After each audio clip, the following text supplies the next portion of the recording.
They say that a story is only as good as its best villain. I don't know if that's really applicable to Fire Emblem, but what I do know is Fire Emblem actually got some pretty good villains. Got a lot of bad villains too. We also got a lot of good villains that are the source of a lot of controversy. Welcome to Chapter 3 of Battle Preps. My name is Mengs. I'm joined here by my good friends, Speedwing and Axum. How are you guys doing? You doing okay? Yeah, not bad, not bad. I'm having a good time. Really hot here in New York today. It is hot all over the world, I think. This is kind of crazy. So today, ladies and gentlemen, we are gathered to discuss Fire Emblem villains. This is what's on the agenda today. We are going to be discussing 6 villains that we thought would make for good discussion. There are obviously many villains, and but the 6 villains that we're going to be starting off discussing today is 𝗷𝗵𝗻 from FE4, 𝗔𝗀𝗵𝗃 from FE7, Lion from FE8, Ashnard from FE9, 𝗔𝗵𝗵𝗃 from FE13, and lastly, but not leastly, 𝗙𝗆𝗺𝗺 from FE... is it 16? I think it's 16. 17? Yes. Tree houses. Yes, no, it's 16. It's 16. Yeah. Now, just because we've handpicked these 6 villains doesn't mean we can't discuss other villains. You guys keep complaining there's not enough like Q&A segment on this show, so we're gonna put aside more time for that now. So like once we're done discussing these 6, you guys will be able to ask us. You don't have to ask us about main villains. You can ask us about like side villains too, if you like. We'll discuss anything here. So yeah. This is gonna be interesting. I'm curious to hear you guys' take on various characters. First up, let me just say hello and read out some donations here, because we start off with some donations. Nameless says, 𝗏𝗏𝗺 is pure cope. This is why we put her last, because we know it's gonna be the most interesting. But hello everyone. Hello Sack. Hello Crimmy. Hello 𝗏𝗏𝗺𝗏. Hello StickyNet. Hello Freefall. TS Jasmine Freefall. Sack. Shinjo Kid. Joseph. Welcome to Battle Preps. This is going to be a night of heated discussion for sure. Noel donated $20 to Super Chat. Hold on, gamers. That's mine. Also, hi. Kayla donated $4.99. I will not be beaten. I'm not sure what she's talking about here. Norian Guy donated... leaderboards. Oh, they're doing the leaderboard again. Yeah, I guess I'll show that at some point. Norian Guy donated 10 chefs. Kayla, you sure? Okay, they're already competing. How awful for me, guys. I know. Wipe your tears with some bills. The Woody Harrelson meme. So sad. So I want to start by asking Speedwing, like, which one of these villains are you looking forward to discussing the most? I never got to take part in 𝗙𝗆𝗺𝗺 discourse back in the day, because I didn't have my channel around back then, so that'll be quite fun. But I think Leon's probably very interesting as well. So interesting. Those are my 2. What about you, Axum? Who are you looking forward to? I'm actually excited to drop the deep lore on 𝗔𝗵𝗻𝗃. Like I think people don't know enough about 𝗔𝗵𝗃. Like they think they know about 𝗔𝗵𝗃, but 𝗔𝗵𝗃 has some pretty cool stuff. So I'm excited to do that one for sure. Axum was actually the one who championed 𝗔𝗵𝗃 to be on this list. He was like, no, we got to put 𝗔𝗵𝗃 on there. And I was like, I don't know anything about 𝗔𝗵𝗃. And Axum was like, we got to put 𝗔𝗵𝗃 on. So thank Axum for that if you're like a 𝗔𝗵𝗃 fan, I guess. I won't be able to contribute much there, but I'm actually interested in learning. I am interested in learning. So before the stream started, I did a little bit of a poll. I'm just going to check the results of it. I asked you guys if you liked 𝗙𝗆𝗺𝗺, and 62% of you actually said yes, to my surprise. So that's going to be interesting. I thought she was a lot more controversial than that, but I guess 60-40 is controversial if you think about it that way. I mean, you can like 𝗙𝗆𝗺𝗺 and like not think that she's well written, and vice versa. That's true. I think for better or for worse, 𝗙𝗆𝗺𝗺 does something for the game that is fantastic. Like she creates a dilemma, right? And there's nothing better than divisive dilemma in a game. So I think that she's very good at that, and that's really can't falter for that. Absolutely. And I think there is something to be said. I think there is something to be said, like, for a villain. Before we, like, start talking about 𝗷𝗵𝗻, I'd like to just briefly ask both of you, what makes a good villain? Because I feel like the answer is not very simple for a lot of people. So, Speedwing, when you think of, like, a good villain, not maybe we'll confine it to Fire Emblem and not just fiction. Like, what do you think is the most important thing for a villain to have in a Fire Emblem game, Speedwing? Probably like a strong motivation, a motivation that actually makes sense more than just I'm evil. Yeah. If you can kind of look at the villain's motives and see where they're coming from. Now, I don't want a full bleeding heart, oh, you actually are meant to be on the villain's side all along, but you want to be able to at least say, okay, I understand the reasoning. It's still wrong. It's still evil. I'm still going to go and kick your ass. Yeah. But I get where you're coming from. Yeah. What about you, Axum? What do you appreciate the most? I think that Speedwing's point is actually the number one priority too. I think it needs to be a good motivation, but to not copy him. I also do think that they need to be respectable. Like, right, I need to be afraid of this dude. Yeah. Like, if he's just, and there's one on this list that I'm never afraid of, and we're gonna get to him. But there's a character that they have to command respect. They got to be like, I got to look at them and be like, wait a minute, I don't want to mess with this guy. So I think that's important too. Yeah. I think it's important for a villain to, like, not all Fire Emblem villains command respect. It's very important that you said that. Like, I think a great example of that, like a big, like, weird thing, like, I'm not going to turn this into an Engage hate fest, Speedwing, but 𝗔𝗫𝗺 from Engage, he is like a random joke bandit boss. Okay, yeah, go on. He's like terrifying. He's like one of the scariest bosses on Maddening, and yet he has such a joke in the story. Like, he has that thing where he goes like, oh, like he's Batter the Beast. He's just Batter the Beast. I think you're looking too deep for something here with bad 𝗔𝗫𝗺. example. 𝗔𝗫𝗺 the bandit. My point is, you need to, like, for a Fire Emblem boss to be imposing, you need to look at that boss and be like, how am I supposed to beat him? And I think that's important. They need to be fair. Not necessarily just for having big stats, but just being present in the story. Not just being like a guy that appears at the end of the game that you need to be,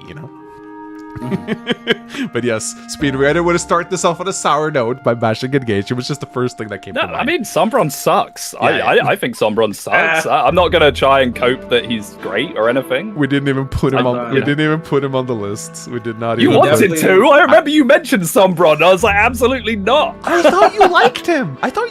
No, I'm not. It's not as black and white as I like this thing, so I like all of it. Yeah, I could make the best Why Engage Sucks video out of anyone if I had to. Because he loves it so much. That's why. Exactly. You can only hate on it when you love something. It's true. It's true. The opposite of love is not hate. It's indifference. You're actually right on. You're all right on that one for sure. All right, so ladies and gentlemen, we're gonna jump into the first villain right here. And I've created a little bit of something I call the villain card, just to introduce like the villain and get the conversation started. So the first character we're going to be talking about today is none other than 𝗷𝗵𝗴. Emperor 𝗷𝗵𝗴 from FE4. That's right. So again, I have one of these ready for each of the villains, just to kind of, introduce them, in case, like, obviously spoilers. This should probably have been said at the start of the show. We will be spoiling all these games, so if you haven't played them, maybe not want to watch this. But so his motivation is he's scared of the world becoming aware of his 𝗏𝗺 blood, wants to create a world free of oppression where no one is hunted due to their bloodline. That's basically his whole shtick. His vices, like what makes him a villain, is he's very proud and sure of himself to a fault. He's willing to murder thousands to achieve his goals. He thinks he can negotiate with an extremely evil cult. But he does have some sympathetic qualities, blackmailed by the Lopterians into letting them wander around his castle. When they used his son to revive the Dark God, 𝗷𝗵𝗴 became a puppet emperor, eventually realized his mistakes, and tried to correct things. So that is kind of like a basic introduction of who 𝗷𝗵𝗴 is. So which one of you would like to go first, talking about 𝗷𝗵𝗴 and what you like and dislike about him? Speedwing? Sure, why not? 𝗷𝗵𝗴, I like 𝗷𝗵𝗴 because, for what I said earlier, is he does have a pretty decent motivation. Mm-hmm. He wants to have peace. He's kind of a guy that's willing to the ends justify the means. He's willing to do whatever to get what he wants, and he actually achieves it. He kind of does it. It's a rare case because of the time skip. You actually see what happens when the villain wins, which he does. Yeah, he now, does. It doesn't have the happiest of endings. Things do go south for him, and he kind of realizes that he's just been tricked, effectively, or hoodwinked, or however you want to say it. Yeah. But I think he's incredibly compelling. Although he made the biggest mistake of any villain in the entire series in giving Sigurd a silver sword. Yeah. Why did he do that? Why did he do that? Yeah, it made Gen 1 so You much know? easier. It's like True. first thing too. Map 1 silver sword. Here you go. Yeah. He breaks the game, literally, ensures Sigurd gets OP and can just steamroll Gen 1. That's true. That's very weird. I wonder if we can do Gen 1 solo Sigurd, no silver sword. Like, that's the true challenge right Whoa. Nah, I don't... Can you solo FE4 without silver sword? What about you, Can it be Axel? done? I don't know. What do you think about 𝗷𝗺 as a villain? What are your thoughts on him? You like him? Hate him? Just... I think 𝗷𝗺 is well written. I really think he's good in terms of how he's presented. He's competent. Like, right, we were talking about being competent as a villain. 𝗷𝗺 is definitely competent. He won. He reminds me a little bit of... It's not the same vein. It's not the same motivation. But he reminds me a lot of 𝗏𝗃 from Final Fantasy VI. Because like 𝗏𝗃 succeeds in his goal, and the protagonists have to deal with the fact that he succeeds, and then they have to deal with that afterwards. And he kind of does the same thing in this game. I do think that he's kind of unredeemable though. Like there are a bunch of people that try to say like, oh, you know, he's like sympathetic, he's trying to do it. Dude, bro flexed his wife on top of Sigurd before he barbecued him. All right, like I just want to point that out. There is no. It's like me saying like, yo, I'm gonna murder your husband, but before that. Check out, I'm banging your wife. He didn't know. That is, he didn't 100% knew. I thought the whole point of that was that he was doing it to see Sigurd's reaction to figure out whether she actually was or wasn't. Okay, Yeah. so then he figured it out, and then he cooked him anyway. So like, what's Even more reason, yeah. what's Get the him out of the different picture. outcome here? He's like, I'm banging your. I don't know if I'm banging your wife, but let's see. Oh, I am. Okay. Let's cook you right now. Like I don't know. I feel like people try to play it as he's trying to be a better. Like, you know, he's kind of... They put him on a pedestal that I don't think he deserves, because he is a villain through and through. I think he does irredeemable things. Yeah, I think some people, when they see a villain that's a little bit gray, they have a tendency to overhype the gray, or overhype it, because they're like, oh, I love that this guy's not just like Hans or Iago from Fire Emblem Fates. That's why, actually, I mean, we've all seen the videos, like, 𝗷𝗺 did nothing wrong, and, like, you know, which is kind of a insane take when you think about it. Like, he murders your entire roster, man. Like, like, you did a lot of things wrong. Now, a lot of people are bringing up the incest, and I would just like to say, you can't actually blame him for that. That's actually, like, yes, Deidre is his half-sister, I believe, and he bangs her, but, like, Manfroy wipes her memory and puts her in his palace gardens for him to find. I don't think was he aware that Deirdre was his sister? Yeah, but he falls in love with her because she looks like his mother. Oh yeah, I mean, so that's a little kind of the incest is there, but up. it's a different kind of incest. But I didn't even know that. But he didn't know. He didn't know that Deidre was related to him. Yeah. So we can't really put that on him. Like, he doesn't willingly participate in incest. That's like the 𝗏𝗺 cult that does that. But yeah, so I will say this. I have never hated a villain in Fire Emblem more than I hated 𝗷𝗺 the first time I played FE4. Really? I was unspoiled, so a little bit of context. I played it on the cartridge. Like, I picked FE4 up in Japan on the SNES, and I played it together with a friend of mine who knew a Japanese, so he translated. And I didn't know anything about the story going into it. I didn't know Sigurd was going to die. I didn't know the whole Generation 1 to 2 thing. We didn't know there were children in the game. We didn't know. So when 𝗷𝗺 wiped out the characters that we had spent, like, we maxed out every character. We were one of those players who maxed out every single character in Gen 1. And 𝗷𝗺 just kills them all. And I was so pissed. I was like, how can a game kill all my characters? Like, who does that, right? And I remember when I saw him again in Chapter 10 as an Emperor, I was like, I'm gonna... I was mad. Like, very few other villains in FE Fire Emblem has made me that pissed off, I think. So that's why I'm kind of sad that everyone has gotten spoiled on the Battle of Valhalla. Because, like, that's... Even if the FE4 remake comes out, everyone knows what happens, which I think is a shame, because I think getting to experience the Valhalla barbecue unspoiled is actually such a powerful moment. And I feel bad that many people are not going to be able to experience that. I mean, I was spoiled on it. I knew it was going to happen. It was still really cool, but yeah, it does take some wind out of that sail. Fire Emblem Heroes spoils it, doesn't it? Yeah, Fire Emblem Heroes spoils it. They spoiled that the Black Knight is spoils Selchus. like right off the bat. They're like, there's literally a picture of the Black Knight, and it's without his mask, and it's 𝗟𝗆, and it's like 𝗟𝗆, the Black Jet General, and it's like, bro, why would you do that? Like, I don't know. I never understood it. I do want to ask a question to Mangs though. Do you think? Sorry, you got muted there briefly, Axum. Could you repeat the question? Oh, sorry. I do want to ask you a question. Do you think that perhaps you were so mad at 𝗟𝗏𝗻 was because you cared too much about Fire Emblem and raising all these units? Yep, absolutely. If I hadn't cared so much. No, I cared a lot, man. I cared a lot. I was very invested in the whole story. So I also could imagine. Yeah, I fully realized that. I think one of the reasons why I have such a good relationship with 𝗏𝗏𝗺 is the circumstances in which I played it. I played it together with a very good friend. We, like, every Saturday he came over with, like, chips and we would play it together. I think that definitely is why I'm coping so hard about 𝗏𝗏𝗺, like, being great. I understand that, but to me, I have a very personal connection with 𝗟𝗏𝗻 as a villain because I hated him so much. And I think that's a good, like... That's a good villain. Like, just like a wrestling heel is supposed to make you mad, like, 𝗟𝗏𝗻 made me mad, and I appreciate that. And finally getting to fight him in Chapter 10 just feels so amazing. And then you learn that he's like, oh, actually, he's ensuring that 𝗟𝗏 gets the Tearfing. You realize that he's actually being puppeteered by the 𝗏𝗏𝗏 clan. He has a demonic child that he tries to kill, but he just can't. And he, like, in the end, you feel sorry for him. You just feel pity for him. And that is an amazing arc, going from hating someone to feeling sorry for them when they die. That's a well executed villain, I think. Wait, I do want to point out. You said that he just gives you the Tearfing. Like, then why did he give it to an? He ensures. Guy? Yeah. So he tries to.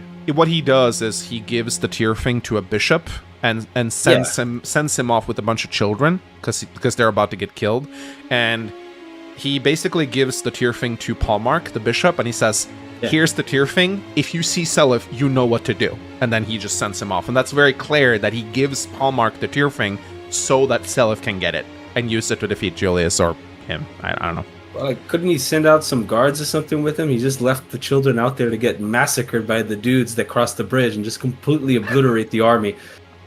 Have you ever not gotten the said he was perfect. Okay, actually, he tried. Okay? I'm just saying.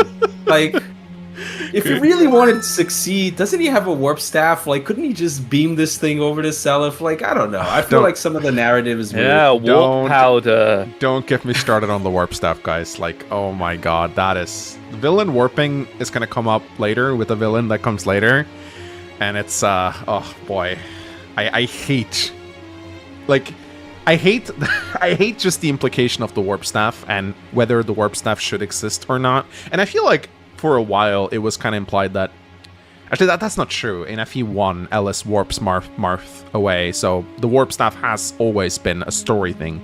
But there's so many places in Fire Emblem where I feel like a warp staff would have helped. And hey, they do it in Engage's DLC with 𝗏𝗏𝗆𝗺. Yeah. They actually do it. Yeah, that's true.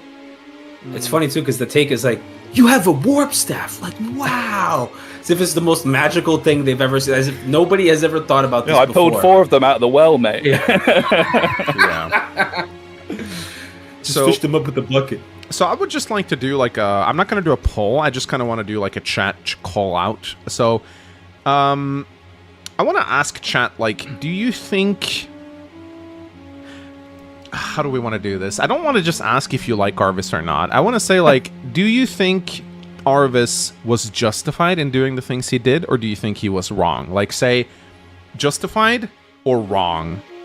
Like, I just want to get justify the means. I just want to see like chat. Yeah, I just want to see like chat's general opinion on 𝗟𝗏𝗻. Like, do you actually think he was justified, or do you think he was evil? He was wrong. Wrong. No wrong. one's saying yes. Yeah, so I think there's like one guy there that says any 𝗏𝗏𝗏𝗏 fan's gonna say yes because she is based off him somewhat a little bit. Oh, there's a lot of wrong here. Wow. Yeah. This is impressive. I didn't think that people would say yes to him or this much wrong.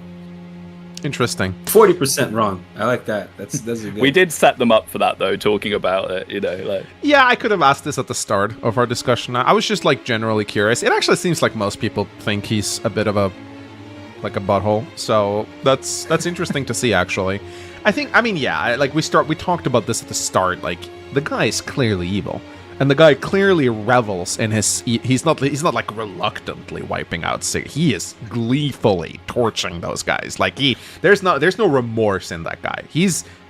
I'm not saying he's not like sadistically laughing as he's doing it, but he doesn't seem to be pained by it at all. He's enjoying the barbecue. He's just like, they must die. Boom.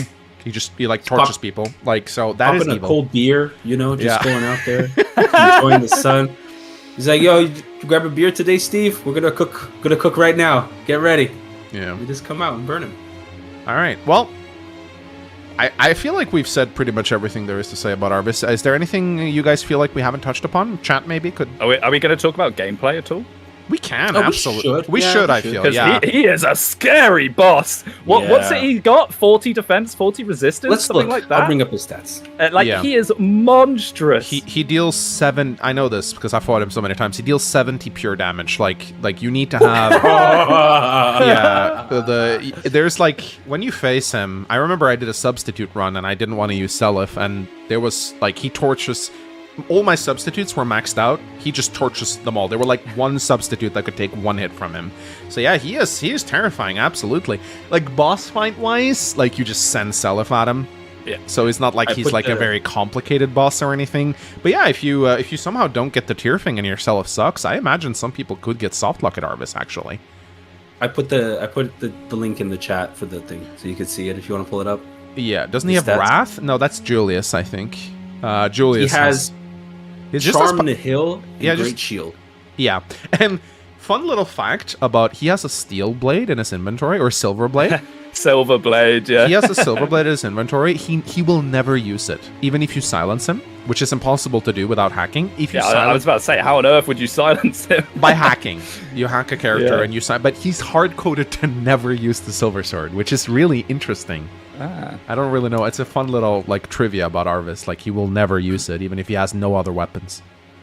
So kind of interesting. I think probably they hard coded in something to regalia users. Like if you have regalia, you only use regalia. Like no matter what, probably. So because him swapping over to a silver blade would have been anticlimactic as hell. Imagine that would have been so funny. They should have done that. Like a hammer to the Black Knight part. Radiant Dawn, basically like, oh, you're gonna beat that legendary weapon? No, I'm gonna bust out the hammer. That's what I'm gonna do. Flame Emperor, I see you asking this question. We'll have like a dedicated question segment next. So put a pin in that question and ask us again when we do the questions from chat, and we'll talk all about like what we think, what will happen and stuff like that. So I see your question, Flame Emperor. We will get around to it, I promise. So, but yeah, like gameplay wise, he's and his theme though. Ooh. His theme is like one of the best in the game. Like it's so good, and the corny 𝗏𝗏 like triangle spinning animations for the ball flame is like I love it, man. It is so badass. Fighting him makes you feel like $1,000,000. It's a great like boss design wise. So yeah, no, 𝗏𝗏 is cool. I like him. I think for me he's what makes 𝗏𝗏 good for me. Even though I understand I might be coping on that, and if we ever get that fabled 𝗏𝗏 remake. Oh, guaranteed. Trusted source. There's been more trusted sources lately. Yeah. Next direct for sure. It's been the next direct for the past 50 directs, but it's okay. It's gonna be the next one. Something I just noticed about him too. If you look at his stats from the prologue and then the stats chapter 10, he only gains 5 levels, right? But he changes classes. Man, those are one hell of promotion gains, bro, because he goes up 20 HP. I actually think it's a bit disappointing that they turn him into a Baron, because you fight like 1,000,000 Barons in 𝗏𝗏, but you almost never fight Sages. And I think the reason why they don't make him a Sage is because Adept would absolutely obliterate you with Valflame. And I think Kago just looked at that, because the Adept is a class skill for Sages in 𝗏𝗏, so they all have it. And Kago looked at that and he was like, yeah, no, I'm not gonna give this guy a chance to attack again. Like that's just cruel. Yeah. So Raptor was supposed to be a Sage. 𝗏𝗏 was supposed to be a Sage. You can see it in the game's data if you open up the code. They're supposed to be Sages, but they got changed to Barons for some reason. I guess Kaga just felt it was a better boss class or something. Interesting. He was right. That would have been miserable. 𝗏𝗏 is already annoying, right? But let's be honest. 𝗏𝗏 is honestly the worst part about 𝗏𝗏 is how every boss has 𝗏𝗏. It's so bad. Yep. All right. So, ladies and gentlemen, we're going to be moving on to the next boss on our agenda right here. We're going to be jumping up to the second boss. It is none other than... Fire Dragon! Fire Dragon, yes. 𝗔𝗿𝗃, ladies and gentlemen, from 𝗙𝗵 Blazing Sword. Let's read his overview briefly. So his motivation is he seeks to become more powerful by draining the life force of those around him. He doesn't care about anything but himself. That's his vices. Seem to revel in having power over others. Has a god complex with his morph creation. And his sympathetic qualities is originally just wanted to save his children and their mother, but his quest for power through dark magic made him forget it. So, Speedwing, thoughts on 𝗔𝗿𝗃? You think he's a good villain, or...?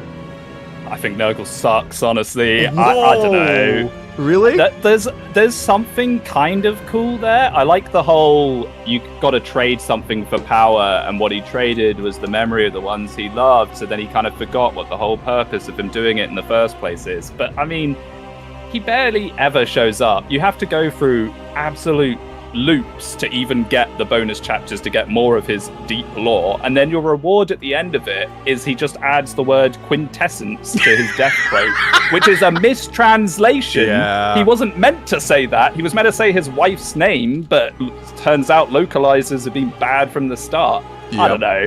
𝗔𝗃𝗃 just is probably the weakest on this list by far, in my opinion. Wow. What about you, Axum? What do you think about 𝗔𝗃𝗃? I'm gonna agree. I think 𝗔𝗃𝗃 is pretty ass. Like, the thing, you know what bothers me the most is that he doesn't impose respect. Like, for a guy that has so much power, does so much, like, the Teletubbies managed to evade him at every left and right turn. Like, he just has every opportunity to just crush Eliwood and friends, and he's just like, nah, but I'm not gonna do it now. Why not? Oh, because I got, like, shanked with a knife on my foot, and I just can't handle it, so I'm gonna walk away and not do it. And it's just weird. I will say, though, the best part about 𝗔𝗃𝗃's story actually has nothing to do with 𝗔𝗃𝗃. It has to do with 𝗏𝗵𝗻. Because you know how they're talking about 𝗏𝗵𝗻 is that's what 𝗔𝗃𝗃 should have been, in a way, in my opinion. But that's kind of the point, isn't it? That 𝗏𝗵𝗻 did it correctly and 𝗔𝗃𝗃 did it wrong. Yes, that's exactly the point. Like, 𝗏𝗵𝗻 says that if you give yourself enough to the darkness, like, you become super powerful, but you lose your own identity and you become just a vessel for the dark forces or whatever. And 𝗏𝗵𝗻 does that. And from that, you can kind of see that 𝗔𝗃𝗃 was going down the same path, but somewhere along the line, he didn't quite do it. Like, he evaded. And I think his interaction with Athos is good, too. I think those tidbits are cool. Like, Athos is mirroring his kind of, like, him for light and 𝗔𝗃𝗃 for dark, and them kind of trying to do stuff. I think that's interesting. But the guy doesn't feel threatening. For somebody that's as powerful as he is, creates all these morphs, he doesn't feel threatening. I think a big problem with 𝗔𝗃𝗃 as a villain is that thematically he's too powerful. He's so powerful that he seems like an idiot for not just wiping. Here we have a guy. We talked about the warp snap earlier. Here we have a guy who has the ability to warp armies into other people's castles. Do you know how broken that is? If I have the ability to, like, I have created these killer morphs that obey my every command. They're stronger than regular soldiers, and I can transport them at will. Sure, I know he uses quintessence to do it and whatnot, but, like, he can transport them at will into other people's castles. Like, if you have that power, you have to have an IQ of, like, 60 to not just accomplish all your goals. But he's crazy. He's gone insane. I mean, yeah, that is a legit argument that people use. Like, he's insane, but it's like he's not really, though. He's not shown to be incoherent at all. 𝗔𝗃𝗃 is pretty clear in all his goals and dialogue are clearly outlined. Like, the dude has an agenda. It is he wants to basically just steal the life force to get more powerful. He wants to eventually steal the life force of dragons, and yet he lets two little kids escape twice. Nina and Nils escape twice. Like, one time they're assisted by Eliwood's fathers. That kind of makes sense. But the second time they escape, it's like, I guess the Black Fang just wasn't paying attention or something.